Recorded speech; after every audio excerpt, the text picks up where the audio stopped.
Absolutely. It's so important to my culture, to our group, to the LGBTQ plus population. And it means so much to me that the time I've spent at SOMA has been so inclusive and so culturally competent in providing care. So thank you for that, Jenny. I really appreciate it. You're so welcome. I think for me, it's always been, not that, I mean, there's always ways we can improve and educate ourselves and put ourselves in other people's shoes. So like, I think there's always ongoing progress with that. But to me, it's always been, it's never made sense in my mind that in the field of mental health, we would be anything but inclusive and understanding and seeking to really like understand, embrace, love, care for every single human being.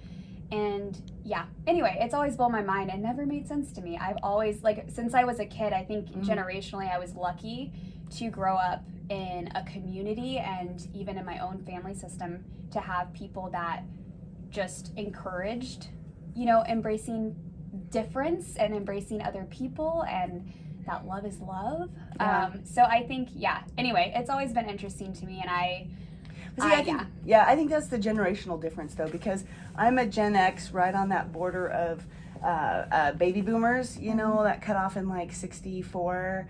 I was born in 68, and so I'm really in that Gen X baby boomer place. And you know, Michelle and I have been together 30 years. And when I first came out to my mom, I was just over the 18-year-old mark, and my father had just died, and so the preacher was telling me, oh, you just have daddy issues because your dad died, you don't really like women or girls, this is a phase.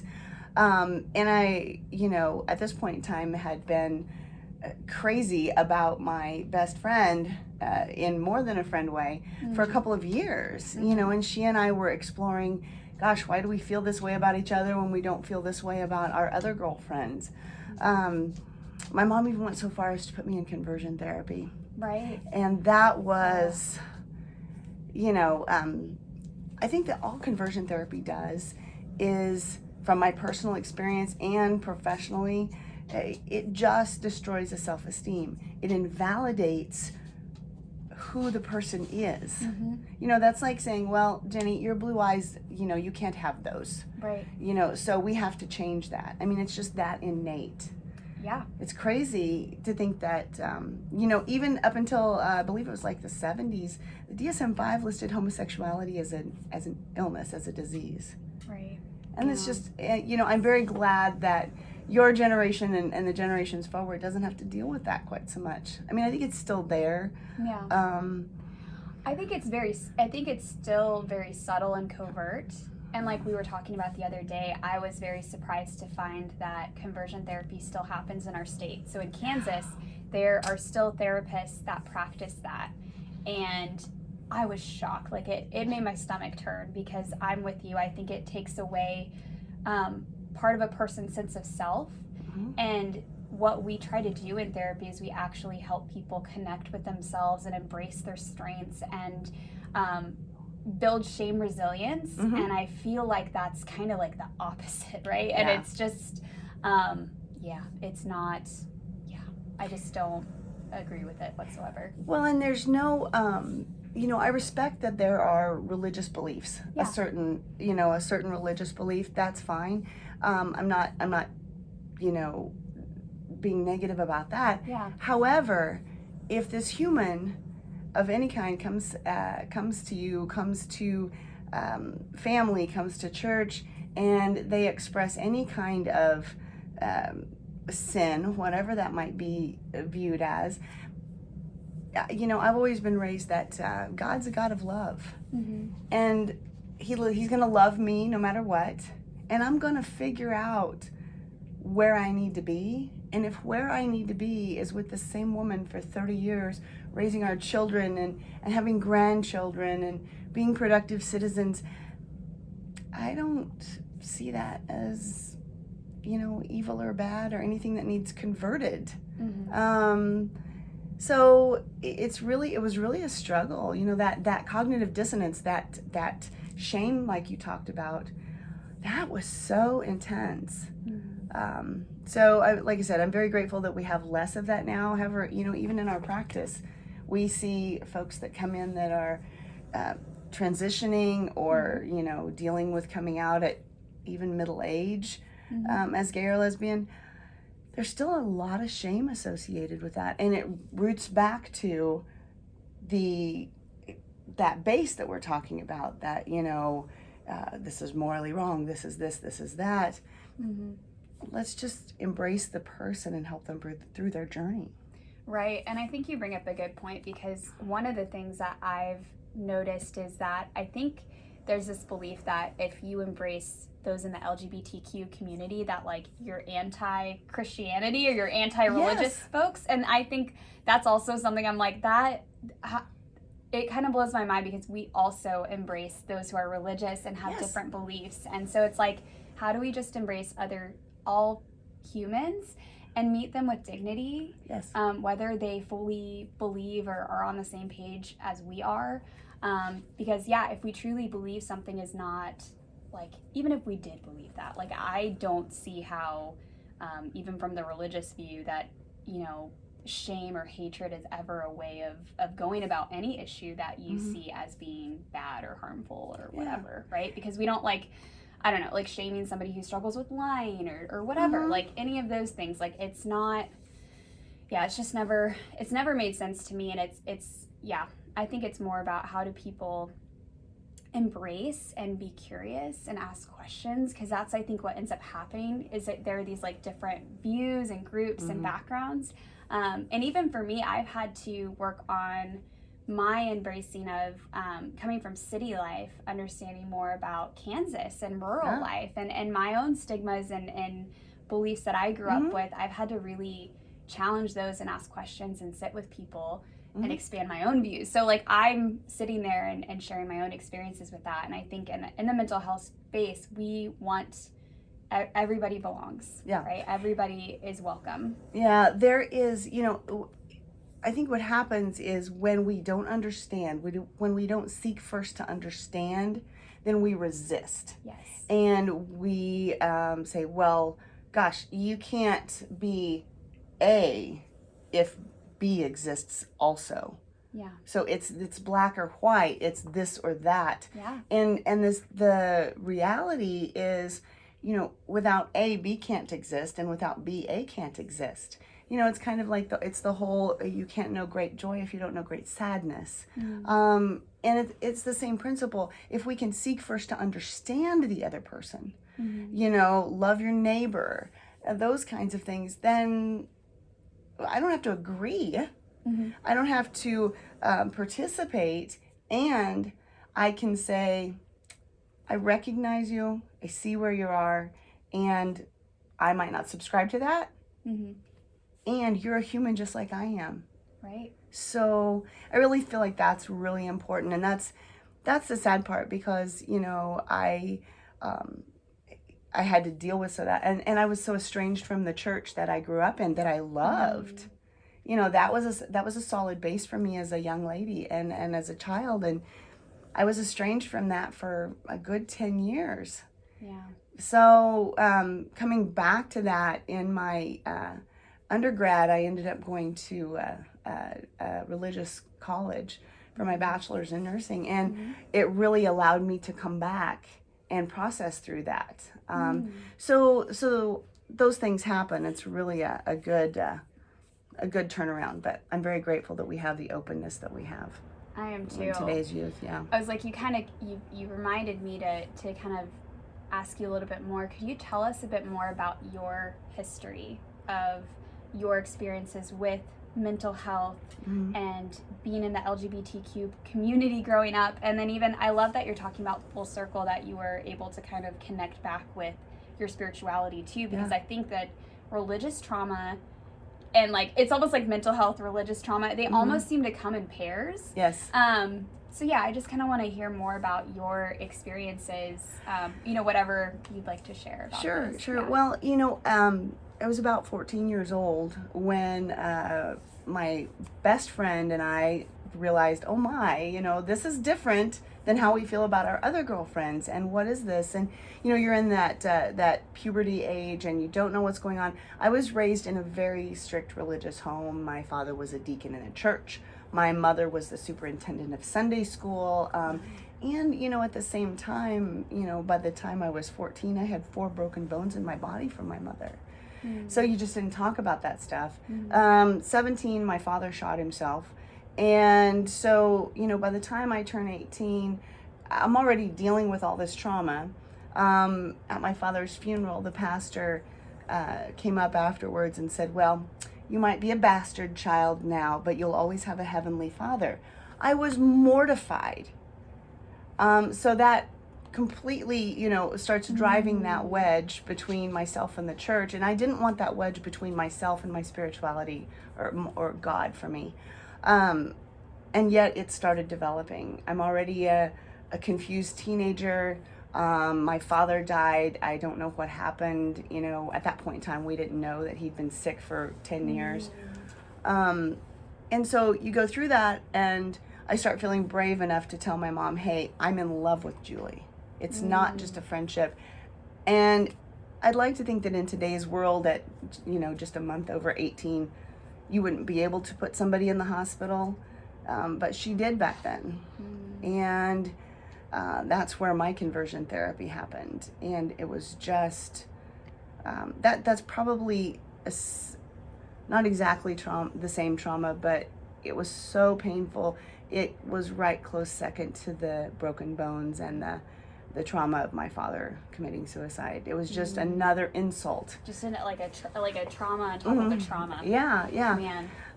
Of course, I have to giggle a little bit. The interesting part was at the end of all that, I had gone through a couple of psychiatrists. And at the end of that, when I was getting ready to be discharged, the psychiatrist looked at my mother and said, well, ma'am, there's really nothing wrong with your daughter. She's just a lesbian. And so now the teenager in me wanted to go, ha, ha, ha. Right. And I walked out with Julie. But the hard part was then I was estranged from my mother for several years. So I'd lost my dad, I lost my mom, basically. I was about to say, a lot of loss. A lot of loss. Like your religious, beliefs, the relationship with that. I mean, that's huge, all of that. Yeah, and so that was gone, or I, at the time, perceived it as gone. Right. And then as I went to nursing school and then went on and got a bachelor's in nursing, for whatever reason, the good Lord led me to my Christian college. And I was able to really kind of start, of course, by this time, I'm in my late 20s, early 30s. So there's some maturity that's happened. Michelle and I have been together, about 9 years at that point. And was really then able to kind of start to make the turn back. Because my spirituality is important to me. I embrace all of those religions, even earth-based religions, mysticism, those kinds of things. I just want to learn. And that's one thing that I did gain in that Christian college experience. We studied religion, and we studied some earth-based religions. And so it's almost like somebody started cracking the door open again. And so as I moved through that and then got into psychiatry, I thought, oh man, we can use this, to pull everyone in, to make everyone feel included, to at least provide a safe space.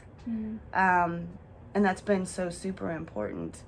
So yeah, that's kind of been the journey, and then to end up here, in a position at Soma where I can, offer that kind of support, that kind of safe space. I have young kids who want to transition, and when I say young, I have 8, 9-year-olds. And just to provide that space. Again, it's not about this is right, this is wrong, that's not my place. In spirituality, in religion, and as a human, for me to judge, that's not my place. Right. I'm here to provide to hold space for you. Yeah. And that's what I'm here to do. So that was kind of my journey. And now, like I said, Michelle and I have been together 30 years. We have 2 kids. We have, grandkids. So I feel like it's come full circle, and I'm very, very comfortable now. But it took a long time. And I really don't want that for other LGBTQ people, I want them to know that there is something better than that out there. Yeah, and that they won't be judged or shamed or told that there's something mentally wrong with them because of their way of being. Like, it's without, I don't know a better way of saying that, but it's I'm just curious, was the lady that you referred to earlier that had told your mom, like, there's nothing wrong with her, she's just a lesbian, was she a psychiatrist? Yeah. Was that ever a part of that, like, journey for you, or like was that part of your inspiration for becoming a psychiatrist, or like doing psychiatric medication? Like, was that ever? It really was. It's kind of started that little piece. I was an LPN at the time, so just a brand new nurse, and I thought, wow, in my small town in Kansas, that was really progressive. That was, that's awesome. And then as I went through my nursing career, there's just you cannot deal with physical health issues if you don't deal with mental health issues. If you wonder why a diabetic's blood sugars are off, well, maybe they're super depressed or anxious and they forget to eat right or take their insulin. So humans are complex beings. Yes. We're prisms, not flat glass. Right. And, if your blood pressure's off or your weight's off, or you pick anything, even if an athlete has an injury, let's deal with the anxiety, the potential anxiety and depression that come with they're not able to then participate in a race or continue to train. Or so, looking at the whole person, I think is where it really came in for me. That's just so important that we look at all of a human. Yes, absolutely. All of it. So yeah. And I'm like, yes, you were preaching to the choir on that one. Right, exactly. We both had our own personal and professional experiences of just seeing how much the body and the mind are interwoven. Yes, like, they are. They are just, you can't separate them. People try to. They try really hard because it gets kind of icky. Like, it's hard to delve into both pieces. But, they're inextricably intertwined. Connected. For sure. Yep. Okay. I want to talk about maybe delving into more of the relationship stressors, you've had with your family and significant other, and the impact of being a part of the LGBTQ community. Tell me more about, like, how has that been with, relationships in your family or relationships with Michelle? Because the way that I'm interpreting as I'm, like, looking through this is it about how stigma or the community has impacted that? Okay. Yeah, share with me more about, like, how the stigma is, how people have viewed the LGBTQ community and had probably the covert, I don't even know what's the right word for this, covert ways that you've been discriminated against. How has that impacted your family, you and Michelle? Yeah. Share more about that. The hard part is when you're of childbearing age and you go to the doctor for a well woman exam, they want to know what kind of birth control you want. Well, so you've assumed that I'm heterosexual. Right. You never asked. Right. There was never... or that you even want birth control. Or that I even want birth control to begin with. Right. And so... or going to the doctor together and the nurse saying, well, ma'am, you'll have to wait in the lobby. Well, this is my partner of however many years at the time, having to hide those things. Or there's been several times that I've had to change physicians. Not recently, of course, but because once they found out I was a lesbian, my perception was they became very disinterested in addressing those issues. When I went to graduate school, I was seeking out, opportunities for practicum for clinical hours, and I did find a physician who was very curious about our community, and so I put together an entire, I call it my pre-thesis, on care and what's available, what's not available, stigmas and things like that at the time. Now, mind you, this was early 2000s, so we're talking 20 years ago, and I'll put all this information in a notebook. and presented it to the physician I was doing my practicum with, and there were things that she was unaware of. And, you know, again, this is the 2000s in Wichita, Kansas. So those stigmas in seeking healthcare, and my concern then became, if there are other LGBTQ people out there and they don't seek help other than maybe an ER when they're not feeling well, when they have, you know, concerns of any kind, even for general checkup, you know, like I mentioned, a general gynecology exam. Gosh, the health disparities that we're then perpetuating. You know, if you don't seek wellness visits, you're not going to seek care then until you're ill.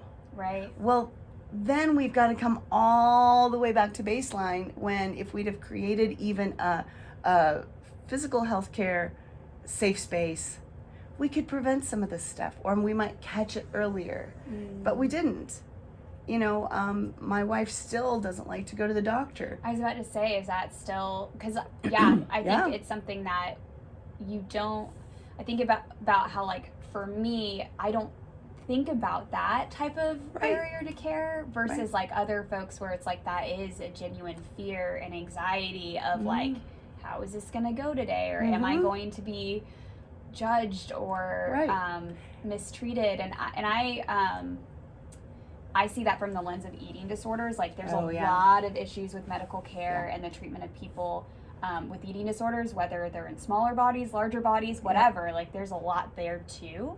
So I imagine that, I mean, it's different, but it's a similar, it's like, a similar stigma thing where people won't seek care because there's that fear and anxiety in the ways that you've been treated that have been really invalidating or even harmful at times. Is maybe you know, I've been told several times, well, it's all in your head, nobody really feels that way, you're just paranoid about it, you're just anticipating that they're going to be that way. And so as I went further in my education and my career, you know, I've been a nurse practitioner a very long time. I've been a psychiatric nurse practitioner for a very long time, and some of that unfortunately is still there. You know, and I feel like I'm aware enough of my biases and my own context, my own lens, that when I see that or I experience that, it's not just something I think that's there. The sad part, I almost wish it were, because the sad part is there's so much evidence. And that's really unfortunate, because we do need, and I feel like it's getting better, especially here in Wichita, but we do need to make sure that our community has full access to care just like everyone else does. There's just so many health issues that we could mitigate, so much education we could provide for prevention, you know, but we don't do that as well as I wish we would. And we're getting better. You know, it's a whole lot better than when I was 22 and going to the doctor because, you know, I was having an irregular period, and they wanted to know, you know, did I want to be on birth control? How many sex partners had I had?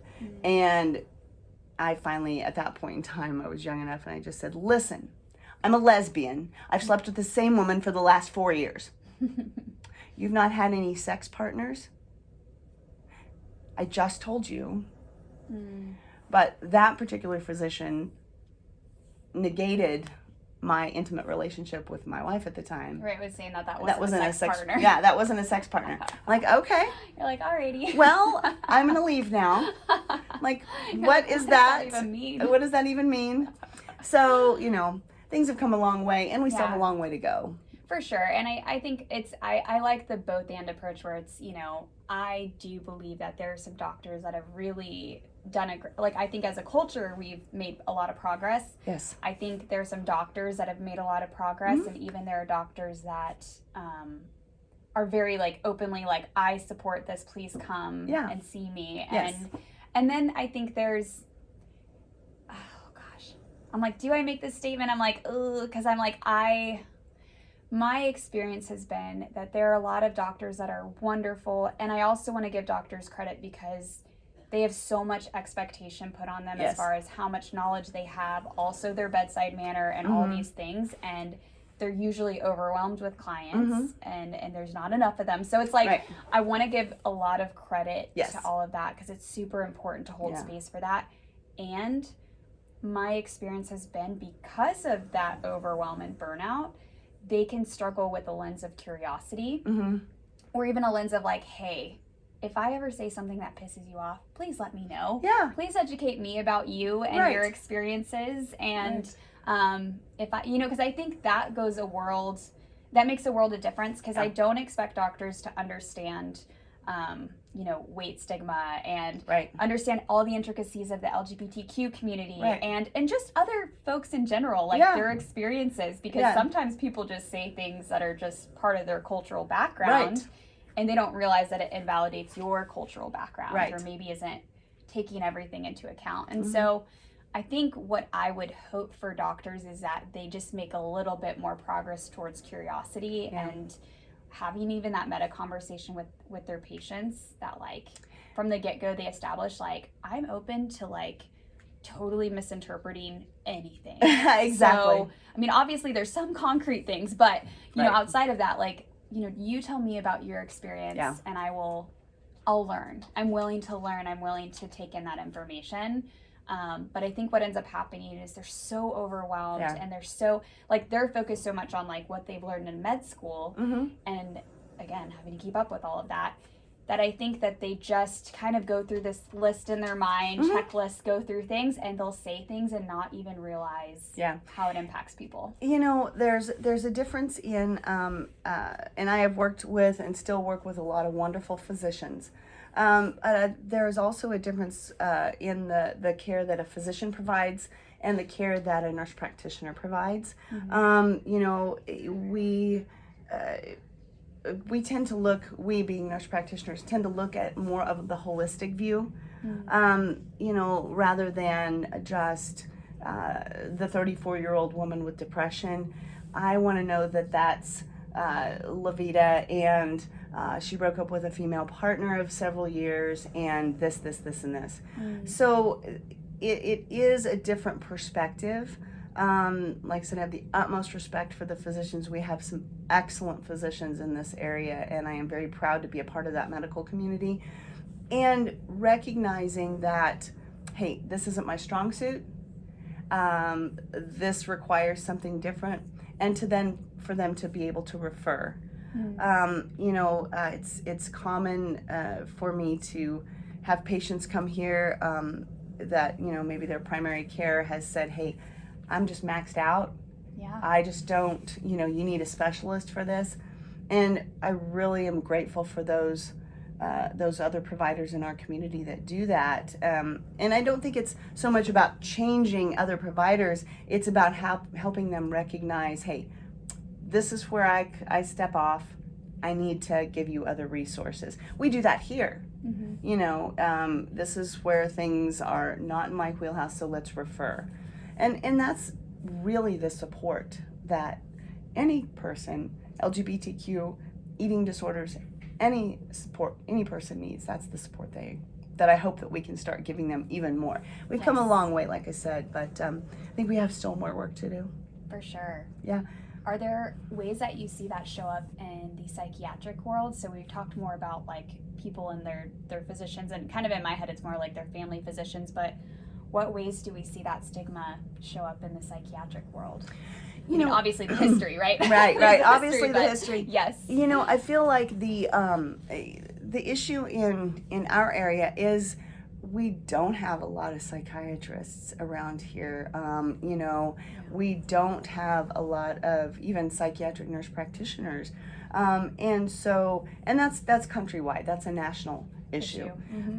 However, bringing those resources together and collaborating together, I think is super important. If you're dealing with substance use disorder issues, if you're whatever, anything like that, we have resources around here, and it's being able to share those resources with our patients, and let them know that while they may not be really neon signs around saying that we have those resources. They are available. Sometimes they take a while to get to get appointments for, but we can make those referrals. We can use those resources. And, I'm really glad that we're still able to do telemedicine because that does expand our reach, that allows us to reach out to other patients. It allows other patients to reach out to other resources if they need to.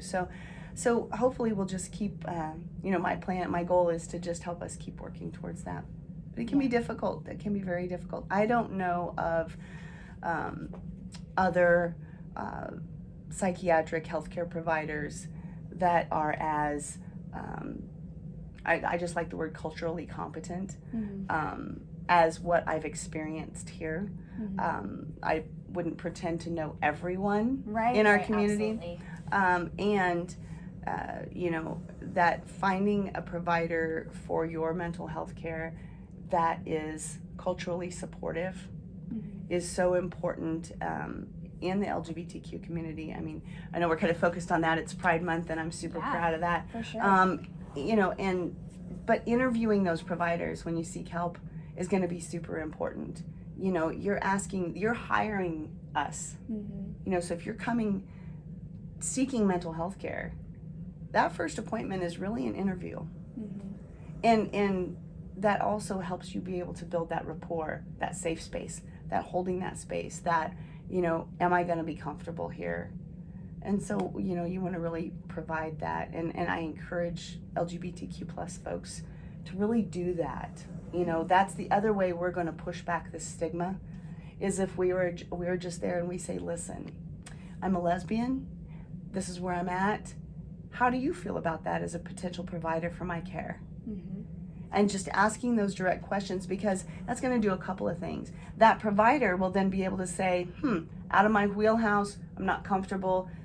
Hopefully they're recognizing their own bias and they can say no, or they can say, you know what, I want to learn about this. I'd love to participate in your care, and I've got other resources that can help us give you the best care possible. So there's a lot of learning that can happen just by encouraging other LGBTQ plus people to be that open. Yeah, to be open, right? Because there's that, I think people don't even think to necessarily, I wonder if it's like they don't think to talk about that, especially in that first interview. Maybe it comes out later, but it's like, no, it's so important that you're able to connect in all the ways that you are. And I had a question, I lost it. That's okay. We're not trained. We're trained that the healthcare provider's up here and the patient is down here. And there's kind of a halo effect. And that's what we need to switch. Right. We need to remember that as healthcare providers, we're being hired by the patient to perform a service. And that patient has a responsibility. So it's a mutual relationship. It's not a higher level, lower level relationship. Absolutely. So that's really what I'd like to see changed all around, but particularly in the LGBTQ population. Absolutely. And I think that people don't realize that we've learned that is the best way for healing and change to occur, because we're not disempowering people either by, again, having this expert approach versus, again, we're working together and you're here to work too. Yeah. We're both in this together and both communicating back and forth. This is a professional relationship. Yes. And one of what I was thinking about earlier was I was listening to a podcast earlier this week, and they were talking about, what's the most important thing about seeking a good therapist. And I was expecting this list of different qualities and attributes and trainings, and the guy on the other side was like, okay, numbers 1 through 5. Rapport. And I was like, it's so, and okay, so rapport, that's a jargony word for some people. Rapport just means how much you feel connected, seen, heard, and embraced by the other person, that you can actually open up and be vulnerable and share your story and feel like they will hold space for you in a non-judgmental way. A long time ago when I was in LPN school, I had a teacher who told me, Lavita, nobody cares how much you know unless they know how much you care. It's a really good way of putting it. Yeah, it was so profound. Oh, man. I can have all the letters behind my name in the world, but it doesn't matter unless we feel some kind of human connection. Right, and it's almost like the brain itself, like for all of us, and I've experienced this myself in my relationships where, you know, I know that as far as us communicating something, or if we disagree, or if there's something to be learned, there needs to be that first acknowledgement of, I see you and I care about you, before things can really sink in. Yep. Otherwise, it's so funny how our brains will put up all these defenses and all these different ways of just like invalidating that information, or coming up with also this is true. It's just so much harder for us to lean into growth and to change and to like, just taking in feedback if we don't feel like we're actually understood, seen, and cared for. Right, exactly. And you know what, that's the cool thing is there's hope though. You know, we have come, and see, I get goosebumps, but and we've come so far. If, you know, and I pray that millennials and future generations that are, you know, coming behind my generation don't ever understand what we went through, because they have their own struggles. I'm not saying that it's easy. Right. It's just very different. You know, when Michelle and I got married in 1995, we got married in a church. We got married in the Unitarian Universalist Church here in Wichita. But it wasn't legal. You know, it was never going to be legal in Kansas. It's never going to happen. And in 2013, we were able to be legally married. Now, we'd already been together decades by then. But, you know, those were things that were never going to happen, and they did. Right. So the other thing I really want to share with folks is I don't know what it's like to be transgender. I don't know what it's like to be a person of color. I only know what it's like to be a white lesbian. And there's so much progress that's been made. You know, there's hope out there. There's places for safety. There's places where you can really come and get help, and we can hold that space for you. And you're only unable to get help if you end your life. And we have lost way too many people, young people, middle-aged people, old people, to suicide, self-harm issues that we don't have to lose. There are places for help, and that's the entire message for me is hope. There is so much hope out there, Jenny. Bringing that forward and sharing that with people, when you get in those really, really dark spaces, it's hard to see the light at the end of the tunnel. You know, and to even think there might be some ray of sunshine somewhere, and there is if you just reach out for it. You know, our LGBTQ population is so at risk. Yes. There's lots of populations that are, and today's focus is the LGBTQ population and that high risk. I just want to share a message of hope. Yes. And, you know, wherever you need to reach out, but definitely here at Soma we can provide some hope and some light for you. Yes. So I greatly appreciate what you started here all those years ago, and allowing me to be a part of it for the last 3 years has been amazing. So please, you know, whoever needs, even just questions, you know, that's one thing I feel like we can be also is as a resource for folks. Questions, presentations, Yeah. whatever. We're here to like help and empower and educate other folks that are also wanting to serve that mission too. Because you're absolutely, and I just want to say thank you to you because you've embodied that so well, and I'm so grateful for that. I'm so grateful for your vulnerability and your wisdom. I've even just watched you grow as a human these last 3 years. So it's been really fun to watch that and see how much you actually embody what you do. I appreciate that. So thank you for that. And thank you for being an advocate and ally and vocal. Always. All of that. Always. So, and educating me and helping me to learn, because I feel like even just through this, like there are pieces that I learn, ways that I develop more of an understanding and empathy, and that's what we're all here in this world to do for each other. Yeah.